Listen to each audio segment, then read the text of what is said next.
City University of Hong Kong is an international university which emphasizes the integration of research and teaching. The university promotes diversified, cross-cultural studies through various educational programs. To promote our educational vision, City University of Hong Kong produced a series called Beyond Boundaries, Dialogue with Presidents of World's Leading Educational Institutions. Professor Wei Guo, President of City University of Hong Kong, talks to presidents of universities and principals of high schools around the world, exploring each other's strengths and looking forward to the future direction of educational development.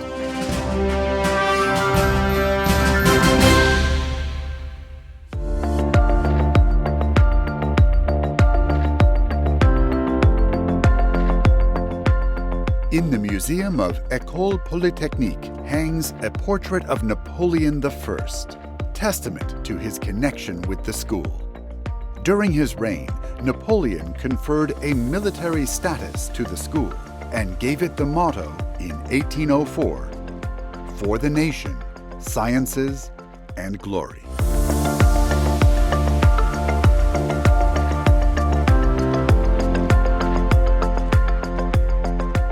At the National Day Military Parade every year on the 14th of July in France, students of the Ingénieur Polytechnicien program wear their grand uniform and carry swords.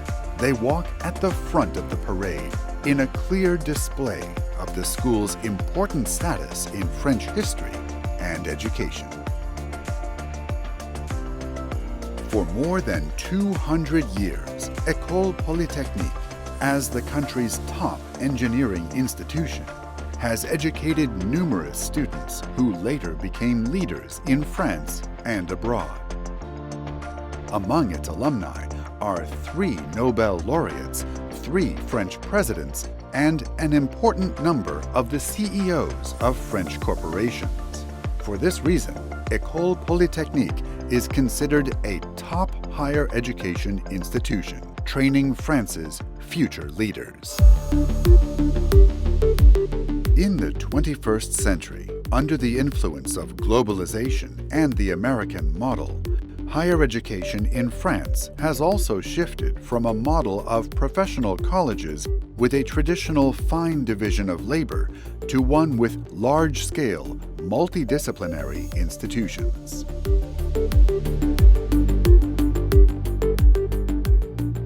In 2019, École Polytechnique founded together with 4 other institutions, Télécom Paris, Télécom Sud Paris, the National School of Advanced Technology, and the National School of Statistics and Economic Management, Institut Polytechnique de Paris.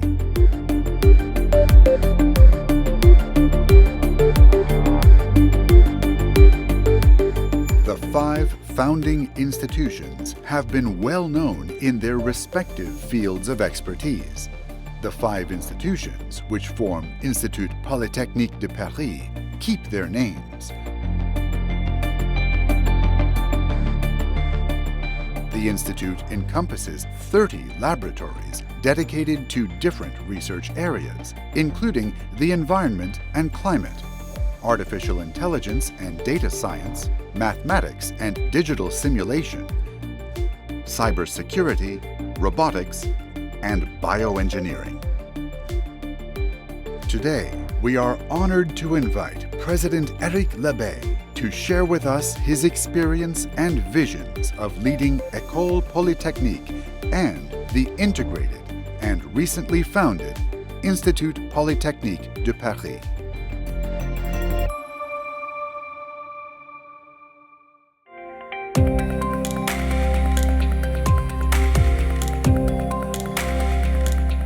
Professor Wei Guo, president of City University of Hong Kong, is well known for his research on the reliability of electronic systems and nuclear energy. In his early years, he worked at Bell Laboratories in the United States. who held the position of department head and dean of the School of Engineering in an American university, and was conferred academicians in various countries.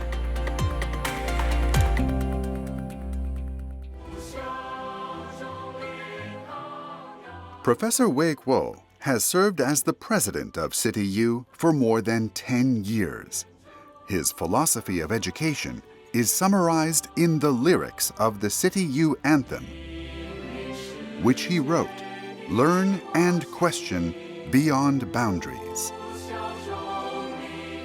Professor Wei Kuo has also published several books about education. He is particularly concerned about the challenges facing contemporary education around the world.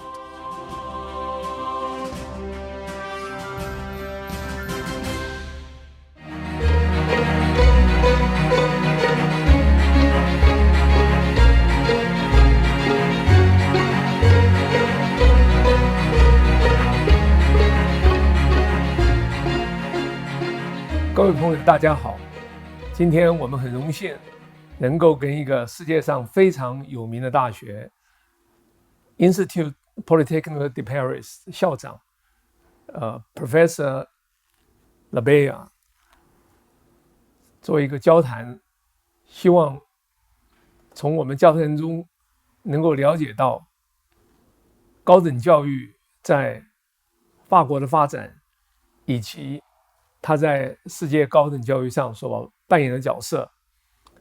这所大学在2019年才由原来的 Institut Polytechnique 以及其他4所大学所联合成立的一个大学。基本上它的做法是向美式大学靠近。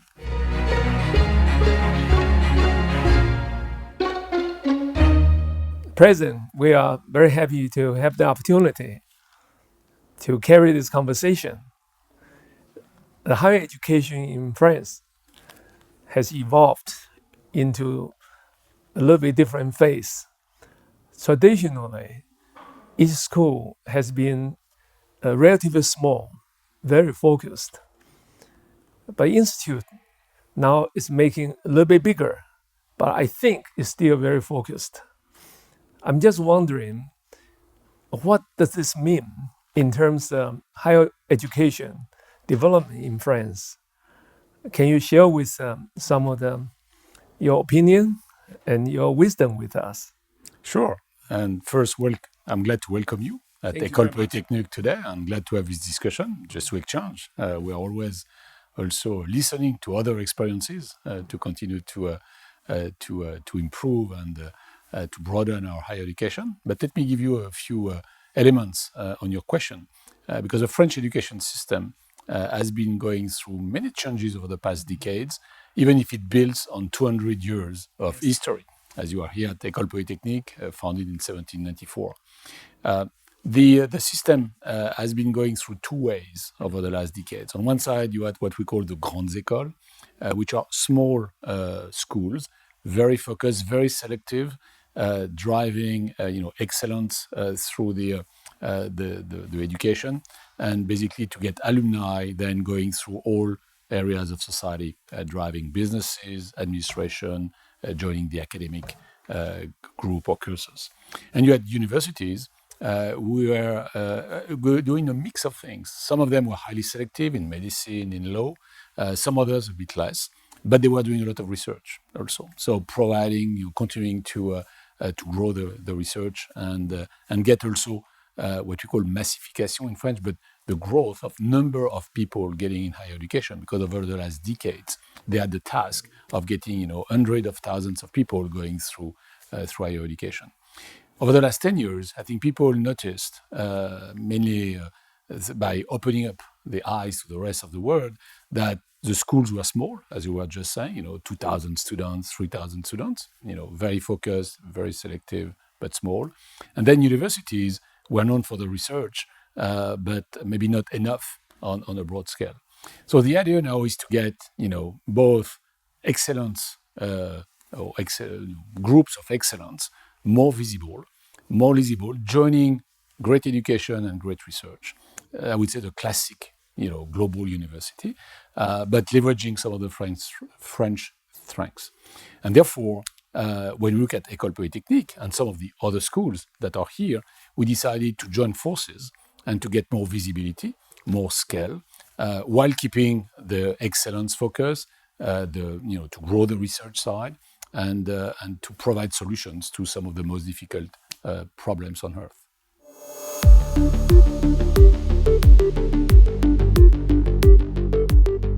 Since its foundation, Institut Polytechnique de Paris actively expands and recruits outstanding students from different parts of the world. At the same time, the school is committed to cultivating startups on campus and to promoting scientific research, addressing issues such as climate change, health revolution, digitalization, society transformation, and many more. Well, I understand the students you are taking are really the cream of crops from the both local and international community. We have, in fact, several ways of entering École Polytechnique.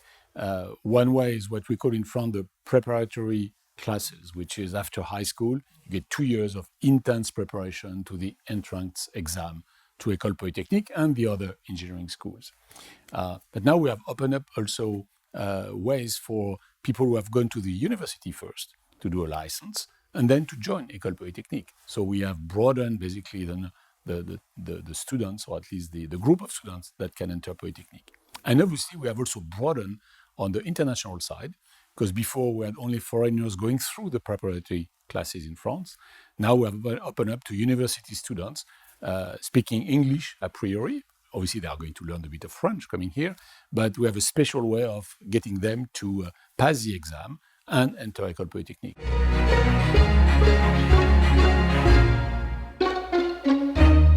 The world is really flat. You are at the forefront to promote this globalization and to exercise this. But one specific issue I heard from your colleague that you really also are promoting the startups for some of those. I understand the startup concepts from university really are more or less from the American universities. But it looks like you're doing so well. I'm wondering if you can share with us some of the experience of the startups from your students and your graduates. Yeah, and I would say that's been a tradition at École Polytechnique of getting, as I mentioned, through all types of roles in society, including business. But the last 20 years, I've seen many technological disruption. And a lot of our students have decided, in fact, to create a startup, to join a startup, because they are also, they want to provide solutions to some of the most difficult questions society is facing. Climate change, health revolution, all around digital and the transform of society. And they see that obviously big companies can provide some of that, but also a lot of the startups do that. So there is also the meaning behind the joining the startup. It's not only about technology, it's also about, we are going to provide solutions, we are going to make society better, which is at the core of what École Polytechnique is about. So the values are important, but also we have created, obviously here on campus, we have an incubator, we have many classes about innovation, we have many of the alumni who have succeeded, who are coming back, sharing stories, being role models, counseling also the students. We're also proud that a lot of our laboratories also are providing startups, or at least startups are emerging also from the laboratories. For example, in satellites, we have the nano satellites. We have new ways of getting engines for these nano satellites. We got 2 startups, one coming from the labs, one coming from the students. And right now, they have satellites in the space with their engines. We know that the university concept came from Europe originally for years. Has a long tradition, such as yours. And in recent years, I find that the American system seems to be the one people look up. And there are several unique features about the American systems. The startup is one of them, but the other part is about the funding. I understand the funding in Europe usually, by and large, almost 100% funded by government, correct? And in addition to that, in order to have startup and many other operations, we know we need some resources.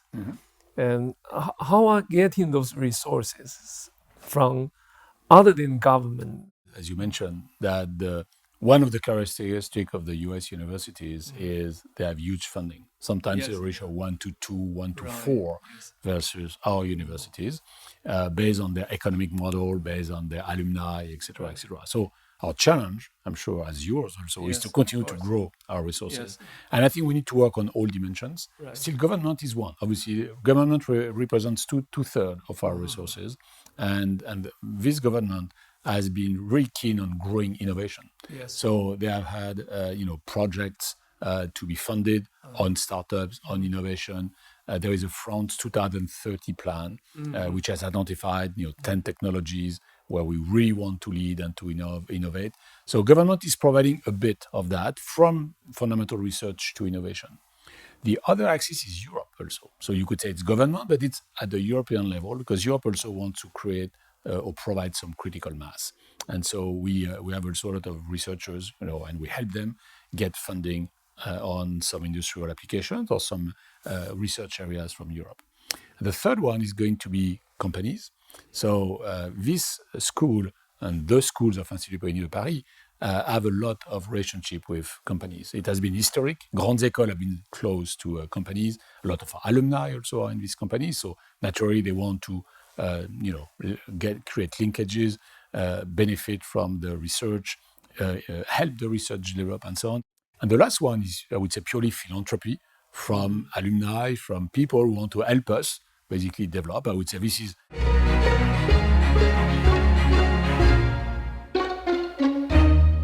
I find one thing unique about Equal Poly. You have a group of military cadets. Where was the tradition coming from? And tell us a little bit more. I think this is very unique about Equal Poly. Let me tell you about the history of École Polytechnique. And it was founded in 1794. 1794 is 5 years after the revolution. And at that time, there has been a few wars, European wars, and France is in not a good situation.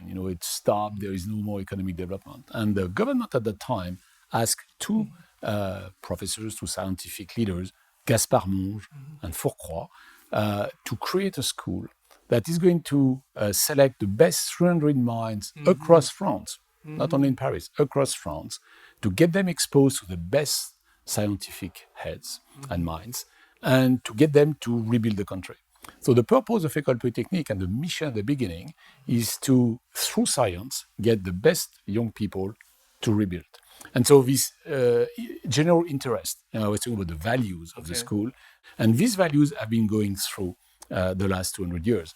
In 1804, Napoleon says, this should be a military school. So this is when we got our flag, when we got our motto, pour la patrie, les sciences et la gloire, which means for the nation, for the sciences, and for glory.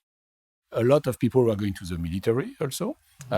Four of the French marshals of the First World War are from Polytechnique, Joffre, Foch, and a few others. And over time, obviously, many were going to the economic part of the society, to the business, to the administration. We had a few president of the Republic, Valéry Giscard d'Estaing is an alumnus from École Polytechnique. And then in the last 50 years, a lot still going to the administration, a bit less to the military, but many into businesses. So we have basically been developing leaders in all parts of society. And the military side here has a few impacts. One is about values of service, serving the nation, serving the general interest. It has also the esprit de corps, meaning people learn how to work in teams. Because in the military, you only succeed if the team succeeds.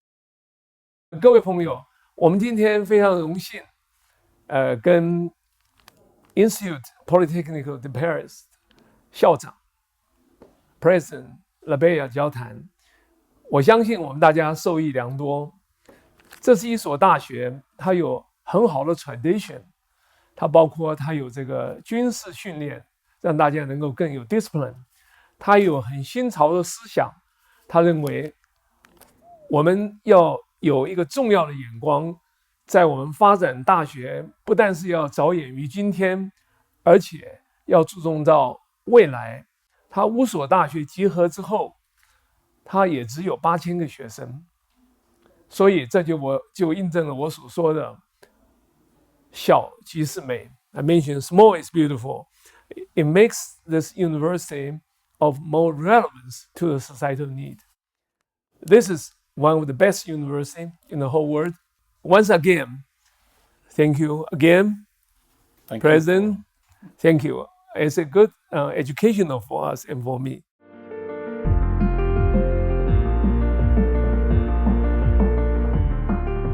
In the next episode, we will visit the National University of Singapore. The National University of Singapore has not only nurtured political leaders for the country, but also made significant contributions to Singapore's economic takeoff. With outstanding achievements in teaching and research, the university has now become a world-renowned top university.